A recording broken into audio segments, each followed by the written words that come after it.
Ki, spirit energy.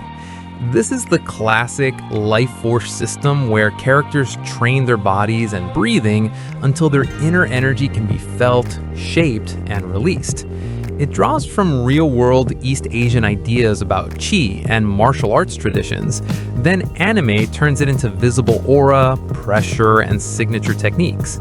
Compared to spell-based magic, Qi usually rewards discipline and physical conditioning more than study or bloodlines.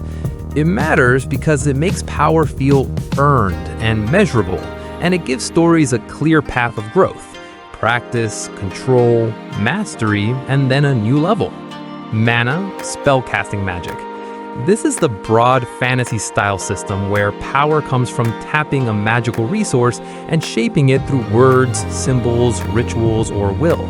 It grows out of myth, folklore, and RPG-style rules that anime adapted into easy-to-understand elements, schools, and spell tiers. Unlike Ki, magic often comes with knowledge gates, tools like staffs and grimoires, and established institutions such as guilds or academies. It's important because it supports variety quickly: fire, ice, healing, barriers, and it naturally creates worlds with jobs, laws, and social status built around who can cast. Chakra. This is a structured internal energy system that treats power like a network inside the body, with flows, nodes, and techniques that require precise control.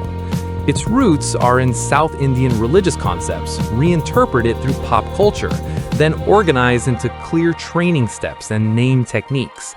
Chakra differs from loose spirit energy by emphasizing hand signs, control exercises, and a sense that technique matters as much as raw strength. It matters because it lets a story mix strategy with intensity. Two fighters can have similar power, but the one with better control and smarter technique can still win. Psychic powers.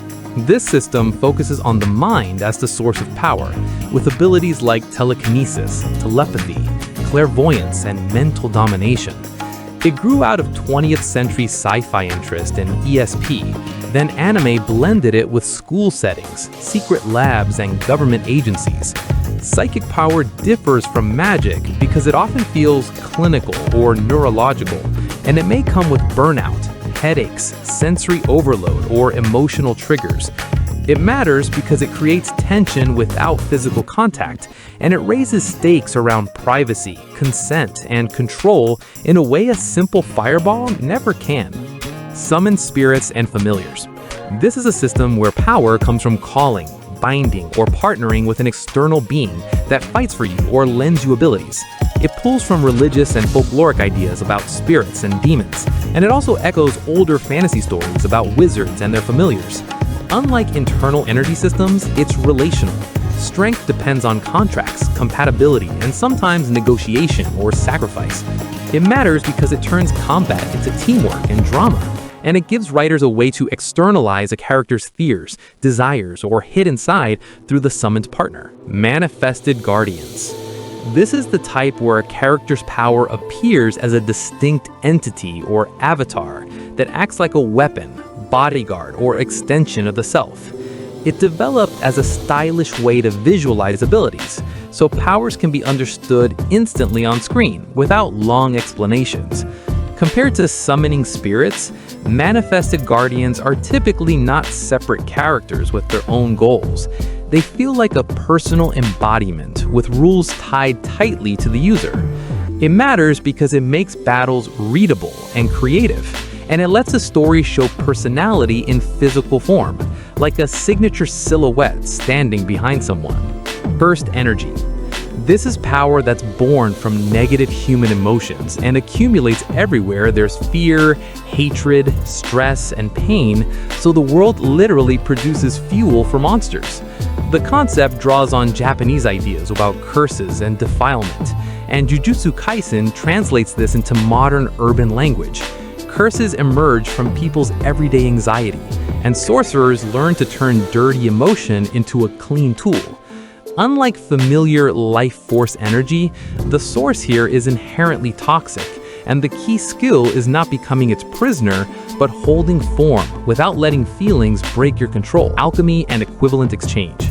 This is a rule-based transformation system, where power is the ability to break matter down and rebuild it, usually under strict laws that demand the cost. Its inspiration comes from historical alchemy, early chemistry, and the idea that knowledge can change reality. Then anime dramatizes it through circles, formulas, and taboo boundaries. Unlike mana magic, alchemy often feels like engineering.